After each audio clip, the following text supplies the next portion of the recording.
그 누가 스마트폰을 단순히 휴대전화라고 말할 수 있을까요?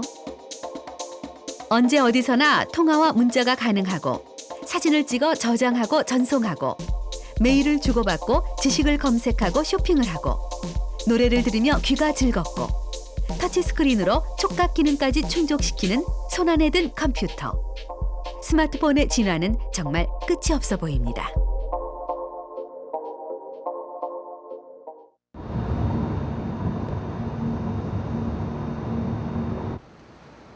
미국 캘리포니아주 산타모니카. 이 회사는 지난해 3월 지폐인식 애플리케이션을 만들어 시각장애인들은 물론 일반인들에게도 큰 호응을 얻었습니다. 방법은 간단합니다. 지폐에 휴대폰을 갖다 대면 얼마인지 읽어주는데요. 미국 돈이 아니어도 됩니다.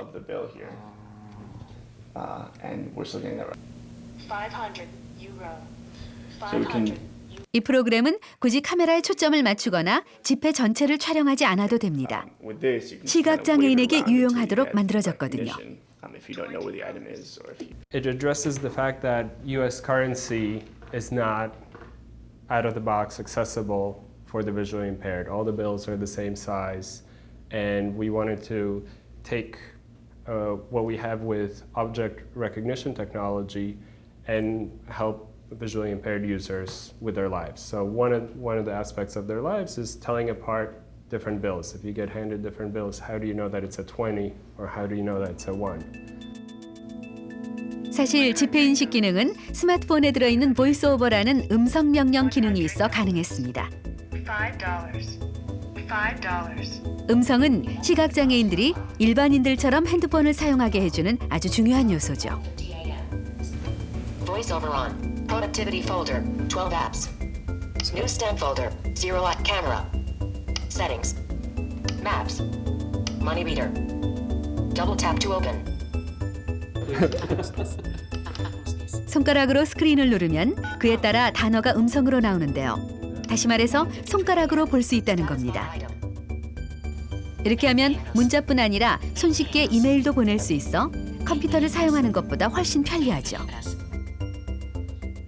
이 기능은 다양한 언어가 지원되는데요. 사용 언어를 선택하고 지폐에 갖다 대면 이용자가 알아들을 수 있는 말로 지폐를 읽어줍니다.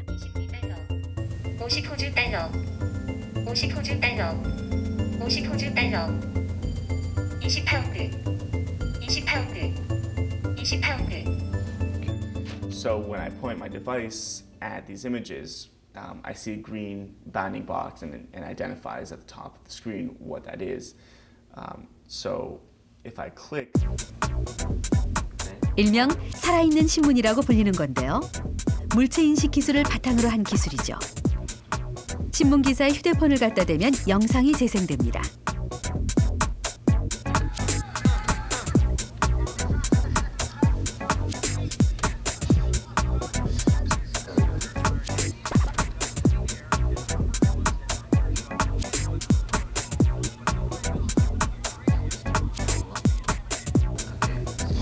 so this one goes to a website, so that might be interesting to see a change. 휴대폰의 카메라가 기사의 경계선, 그러니까 테두리를 인식하면 해당 기사의 동영상이 뜨기도 하고 관련 웹사이트로 바로 연결됩니다. 그러면 그곳에 링크된 또 다른 기사들을 검색할 수 있죠.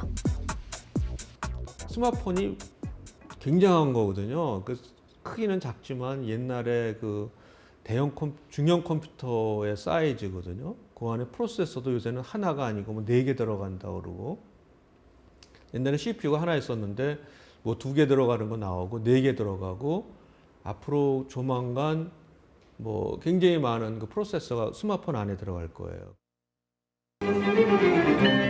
20년 전 사람들은 상상했습니다. 모든 걸 알아서 해주는 가상 비서가 있으면 어떨까? Let me see the lecture notes from last semester. 스케줄을 관리해주고 중요한 약속은 잊지 않도록 알려주는 가상 비서. 똑똑하고 살뜰하게 이것저것 챙겨주는 그런 비서. 이루어지지 않을 것 같던 20년 전 상상은 현실이 됩니다. Who are you? I'm just a humble virtual assistant. 그 가상 비서는 바로 시리였습니다. 한 스마트폰에서 사용할 수 있는 시리는 간단한 대화는 물론 사용자가 음성으로 질문이나 명령을 내리면 검색을 통해 원하는 걸 처리해주죠. How's the weather? Here's the forecast for today. Thanks. My pleasure, as always.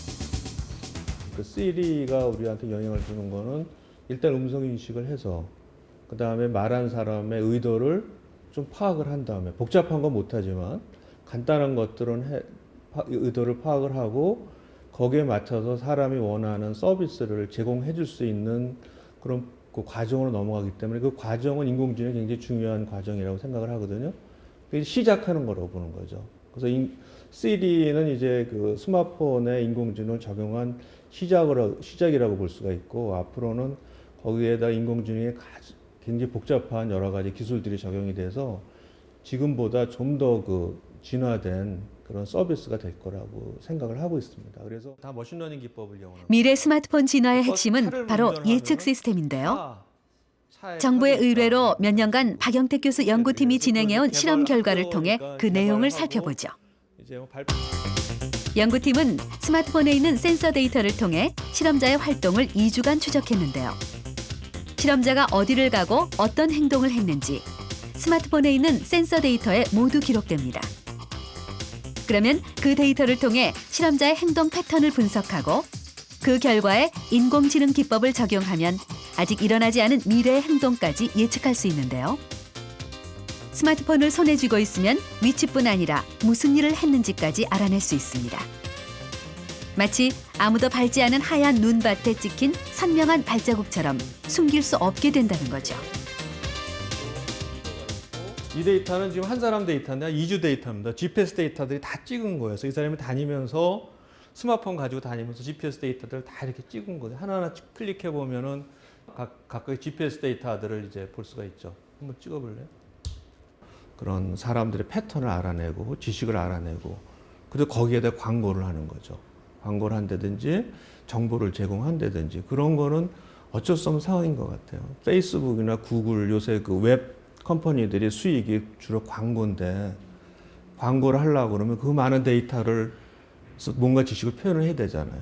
그죠? 그 많은 데이터, 빅데이터로부터 지식을 표현하려고 그러면 인공지능 쓸 수밖에 없고.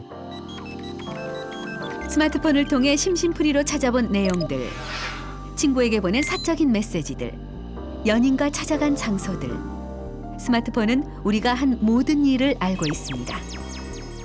그 안에 기록되고 저장된 온갖 개인 정보들은 스마트폰에 시스템을 서비스하는 회사들의 컴퓨터로 고스란히 전송돼 오래도록 저장되고 꼼꼼하게 분석될 것입니다. 그 개인 정보들은 하찮은 것들이 아닙니다. 우리의 미래 행동 패턴까지 예측할 수 있는 돈이 되는 자산이죠. 기업들은 그 정보를 사들여 우리가 탐낼 만한 상품과 서비스를 다시 돈을 받고 팔 것입니다. 스마트폰 하나로 모든 게 가능해지고 있습니다. 기업들은 이미 우리의 정보들을 모아둘 거대한 데이터 센터를 어느 사막 한가운데 짓고 있습니다. 몇 년 전 실제로 있었던 일인데요.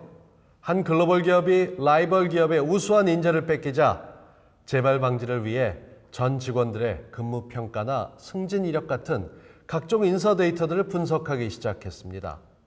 그러자 어떤 결과가 나왔는지 아세요? 어느 직원이 언제 사직할 것인지를 예측할 수 있었고 이 시스템은 직원 유출을 막는 데 큰 효력을 발휘했다고 하는데요. 앞으로는 스마트폰에 있는 모든 개인정보가 시스템 안에 저장돼서 그걸 통해 개인의 행동까지 예측할 수 있다고 하니 정말 섬뜩합니다. 컴퓨터는 인간이 창조한 그 어떤 발명품들보다 빠르게 진화하며 인류의 삶을 무한히 바꿔왔습니다. IT 문명의 선봉자와 같은 컴퓨터의 미래는 과연 어떻게 될까요? 그 대답은 현재 벌어지고 있는 현상에서 유추해낼 수 있는데요. 미래 컴퓨터 진화의 핵심, 그 키워드는 바로 소프트웨어입니다.